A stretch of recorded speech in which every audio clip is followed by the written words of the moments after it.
भवानी कलत्रं हरं शूलपाणिं शरण्यं शिवं सर्पहारं गिरीशम् अज्ञानान्तकं भक्तविज्ञाननन्दं तं भजेऽहं मनो अभीष्टदं विश्वनाथम् अजं पञ्चवक्त्रं त्रिनेत्रं गुणज्ञं दयाज्ञानसिन्धु प्रभुं प्राणनाथं विभुं भावगम्यं भवं नीलकण्ठं भजेऽहं मनोभीष्टदं विश्वनाथम। जय श्री महाकाल। साथियों, हर हर महादेव। तो साथियों, जो मैंने पिछली कथा आप लोगों के सामने रखी है वो गुण निधि पापी था और कैसे वो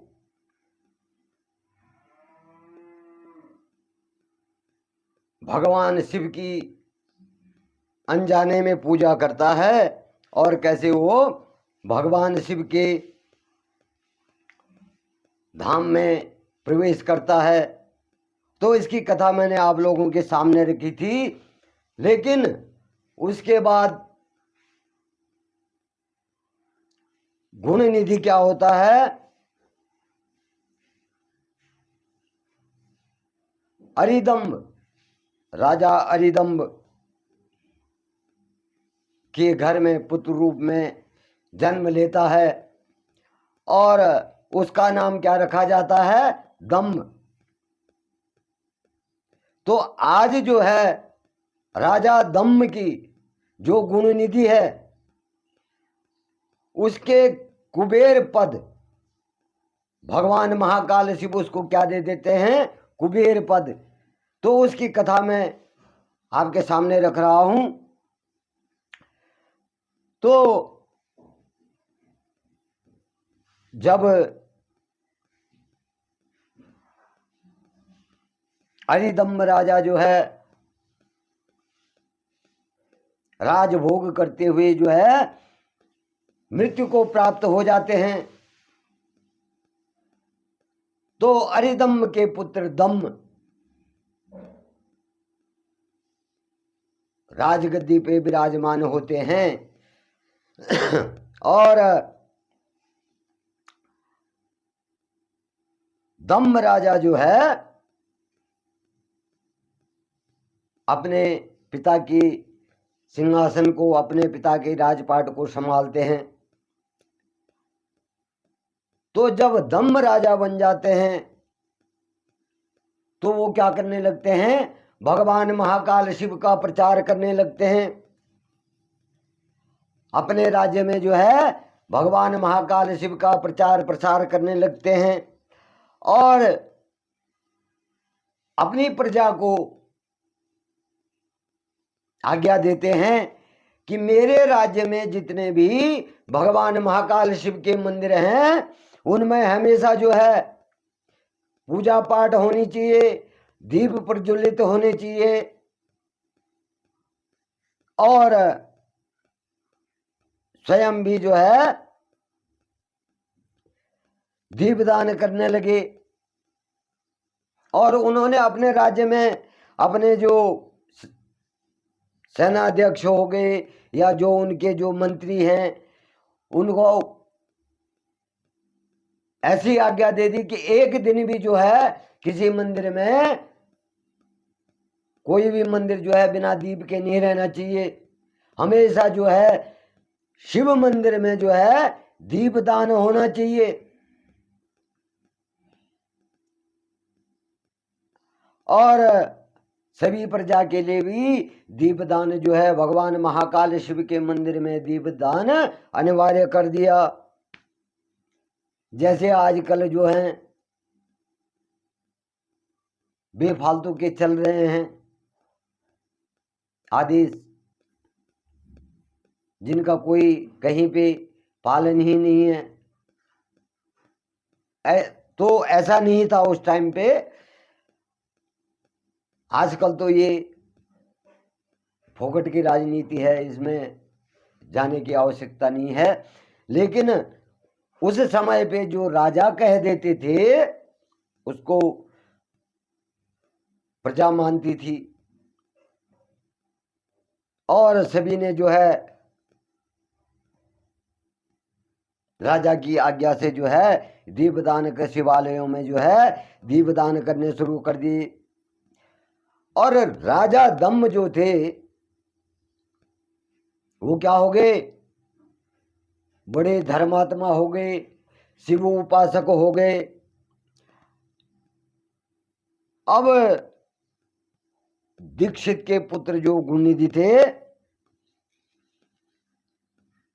जो अधर्मी था, पापी था, वो क्या हो गया, भगवान शिव की कृपा से क्या हो गया, उसने दिग्पाल का पद प्राप्त कर दिया। अब देखिए, भगवान की भक्ति, भगवान शिव की भक्ति करके दिग्पाल का पद प्राप्त कर दिया। और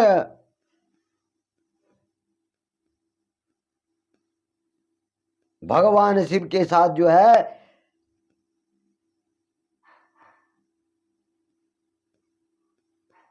उसकी इतनी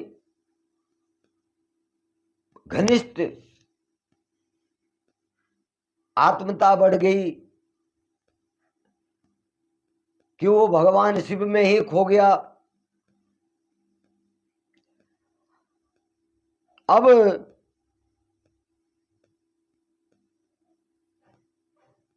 भगवान शिव के साथ में उसकी कैसे मित्रता होती है। तो ब्रह्मा जी कह रहे हैं कि हे नारद, बहुत समय पहले की बात है, मेरे मानस पुत्र पुलत्स्य से क्या हो गया, विश्रवा का जन्म हुआ। जो मेरा मानस पुत्र पुलत्स्य था उससे विश्रवा का जन्म हुआ। और विश्रवा के पुत्र क्या हो गए, कुबेर हुए।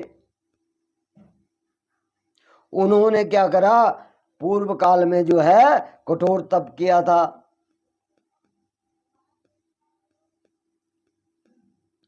अब उन्होंने जो है विश्वकर्मा जी द्वारा जो रचित अलकापुरी का भोग भी किया था। और मेघवाहन कल्प के आरंभ में जो है कुबेर के रूप में घोर तप करने लगे।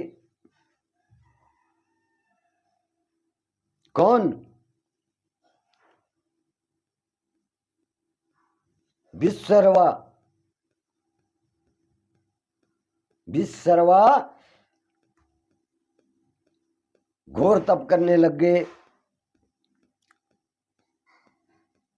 और भगवान महाकाल शिव द्वारा जो काशी नगरी है, भगवान शिव की प्रिय नगरी काशी के नाम से प्रकाशित है, तो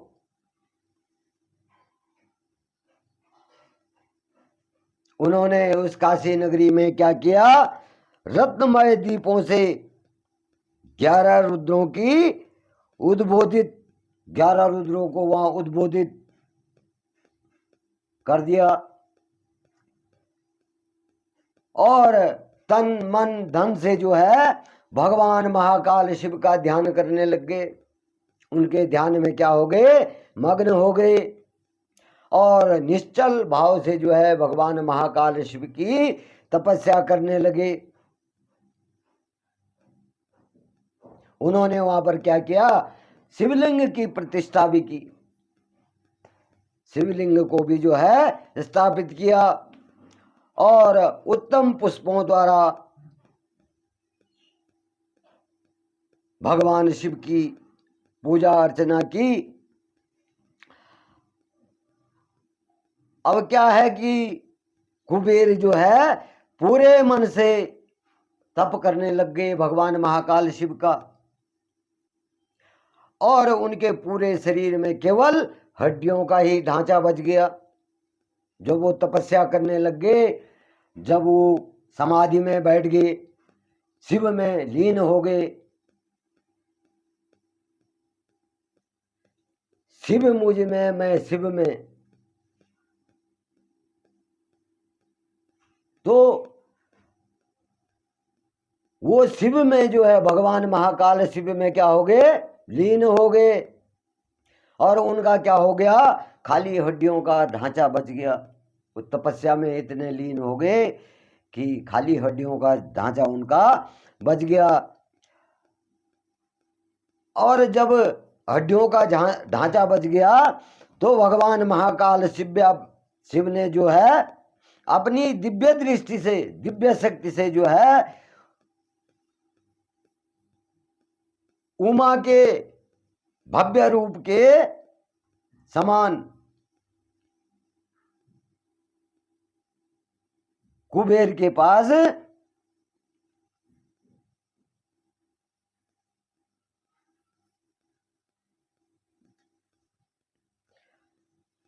यहां पर कहने का मतलब यह है कि भगवान शिव ने क्या करा, उमा का रूप धारण करके और कुबेर के पास पहुंच गए।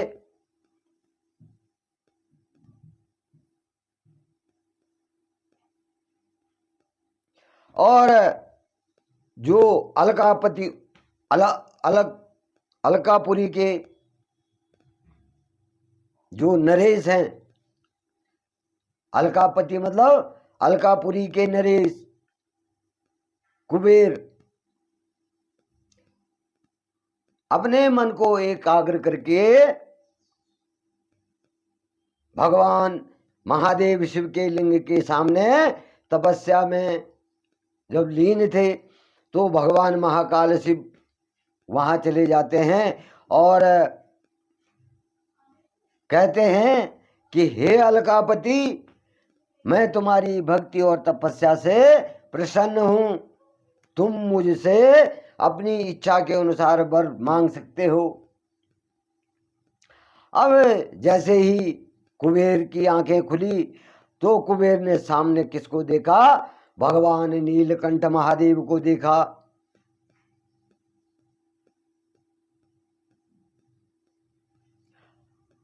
उनका तेज ऐसा चमक रहा था जैसे मानो करोड़ों सूर्यों के समान जो है भगवान महाकाल का तेज था, और उनके मस्तक पे चंद्रमा विराजमान थी।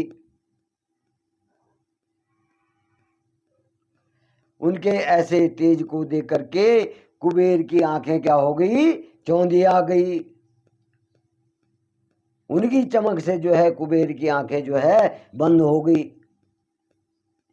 चमक से जो जब कोई तेज रोशनी हमारी आंखों में पड़ती है तो हमारी आंखें भी बंद हो जाती हैं। इसी प्रकार से जब भगवान महाकाल की छटा जो है कुबेर की आंखों में पड़ती है तो कुबेर की आंखें चौंधी आ जाती हैं। और कुबेर ने अपनी आंखें तुरंत ही बंद कर ली। और भगवान शिव महादेव जो है कुबेर को कहते हैं, सॉरी, यहां पर कुबेर जो है भगवान महाकाल शिव को कहते हैं कि हे भगवान, मेरे नेत्रों को वह शक्ति दीजिए जिससे मैं आपके चरण बिंदुओं का दर्शन कर सकूं। अब जब वो चमक से जो है कुबेर की आंखें बंद हो गई तो कुबेर जी कहने लगे कि हे महाकाल, मुझे ऐसी शक्ति दीजिए, मेरे नयनों को ऐसी शक्ति दीजिए कि जिससे मैं आपके चरण बिंदुओं का दर्शन कर सकूं। अब कुबेर की बातें सुन करके भगवान शिव ने हथेली से कुबेर को स्पर्श करके और उसको शक्ति प्रदान कर दी। अब जब कुबेर को दिव्य शक्ति प्राप्त हो गई तो कुबेर क्या करने लगे, आंखें फाड़ फाड़ करके देवी उमा को देखने लगे, क्योंकि भगवान शिव वहां गए थे। अब जब उमा को देखने लगे तो वे सोचने लगे कि भगवान शिव के साथ जो है वह सर्वांग सुंदरी कौन है। वो उमा जी को नहीं पहचान पाए। अब वो अपने मन में सोचने लग गया कि जो भगवान शिव के साथ जो है ये सुंदरी है, ये कौन है।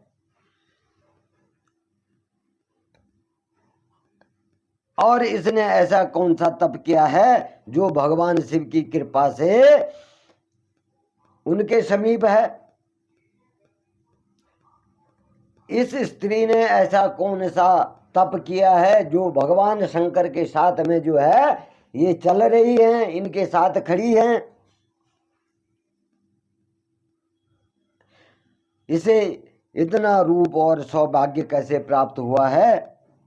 अब वे जो कुबेर था वो देवी उमा को निरंतर देख रहा था, और देवी उमा को घूरने के कारण उनकी बाईं आंख फूट गई।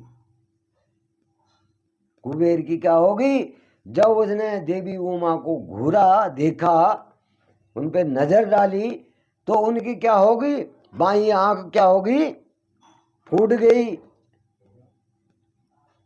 अब भगवान शिव जी ने जो है उमा से कहा, हे उमा, यह तुम्हारा ही पुत्र है,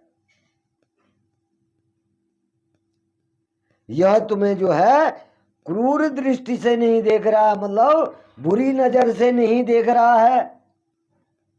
इसे अचंभा हो रहा है कि तुम मेरे साथ कैसे खड़ी हो, तुमने कौन सा पुण्य किया है। ये उस दृष्टि से तुम्हें देख रहा है, कुदृष्टि से तुम्हें नहीं देख रहा है। और ये जो है तुम्हारे तप बल को जानने की कोशिश कर रहा है। फिर जो है भगवान शिव ने जो है कुबेर से कहा कि हे कुबेर, मैं तुम्हारी तपस्या से प्रसन्न हूं। मैं तुम्हें वर देता हूं कि तुम समस्त निधियों और गुह्य शक्तियों के स्वामी हो जाओगे। सुब्रतों, यज्ञों और किन्नरों के अधिपति होकर धन के दाता बनोगे।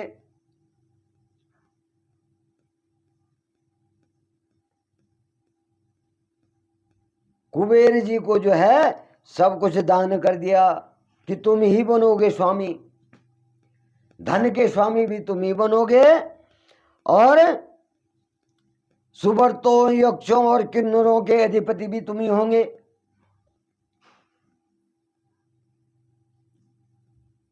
और मेरी जो है तुमसे हमेशा क्या रहेगी, मित्रता रहेगी। तुम हमेशा मेरे मित्र रहोगे।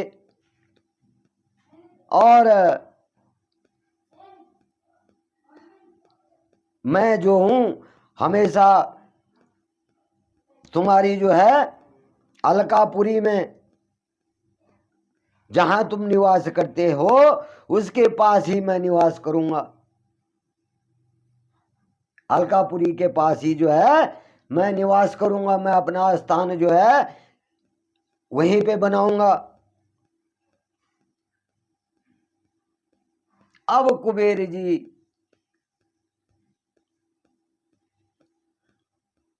माता उमा के पैरों में, उनके चरणों में गिर करके उनको प्रणाम करने लगते हैं। और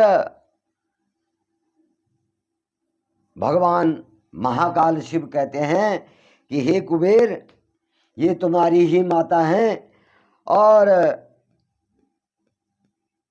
इनका आशीर्वाद तुम्हारे साथ हमेशा ही रहेगा।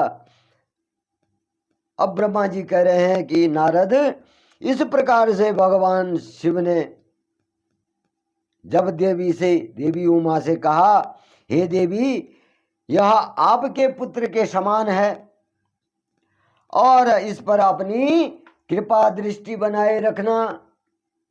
अब यह सुनकर के उमा जी बोली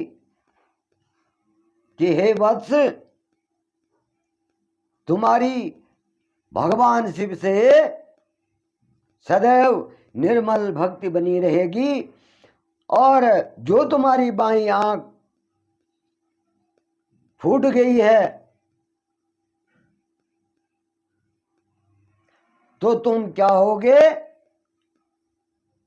एक ही पिंगल नेत्र से युक्त रहोगे और महादेव जी ने जो वरदान तुम्हें दिया है वे सुलभ हैं और मेरे रूप से ईर्ष्या के कारण, जो मेरे रूप को तुमने देखा उससे तुमको ईर्ष्या हुई, तो उसके कारण क्या होगा,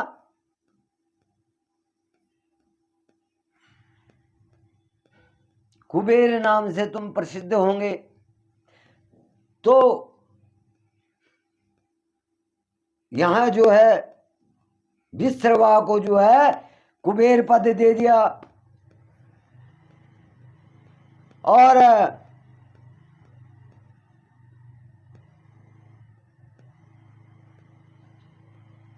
कुबेर को वरदान दे करके भगवान महाकाल शिव और उमा अपने धाम को चले गए और भगवान शिव और कुबेर की मित्रता हो गई। और भगवान शिव ने क्या करा कि अलकापुरी के निकट जो है कैलाश पर्वत पर, भगवान शंकर कैलाश पर्वत पर कैसे आए, कुबेर के कारण, कुबेर की तपस्या के कारण आए। क्योंकि अब कुबेर से जो है भगवान महाकाल शिव की मित्रता हो गया। भगवान शिव ने जो है कुबेर को अपना मित्र बना दिया, दोस्त बना दिया और कुबेर को वरदान दे दिया कि जहां तुम्हारी अलकापुरी है उसके निकट ही जो है मैं निवास करूंगा, मैं अपना स्थान बनाऊंगा। तो भगवान शिव जो है वहां से चले गए और वहां से जाकर के कैलाश पर्वत पर, अलकापुरी के निकट जो है कैलाश पर्वत है और उस पे अपना निवास स्थान बना दिया और माँ उमा के साथ में जो है कैलाश पर्वत पर विराजमान हो गए। और जब नारद जी ने यह कथा सुनी तो नारद जी ब्रह्मा जी को कहने लगे कि हे ब्रह्मा जी, आप धन्य हैं और आपने मुझ पर कृपा करके इस अमृत कथा के बारे में जो है मुझे बताया है। यह कथा क्या है, भगवान शिव के भक्तों को सुख देने वाली है और भगवान शिव की कृपा इस कथा से होती है और अब उनके भक्तों के समस्त दुख दूर हो जाते हैं और समस्त सुखों की प्राप्ति होती है। तो जय श्री महाकाल, हर हर महादेव। सभी शिव भक्तों पर भगवान महाकाल शिव की कृपा बनी रहे। और साथियों, श्रावण मास चल रहा है तो इसलिए मैंने ये शिव कथाएं जो है पुनः शुरू की हैं। तो आप सभी पर भगवान महाकाल शिव की कृपा बनी रहे।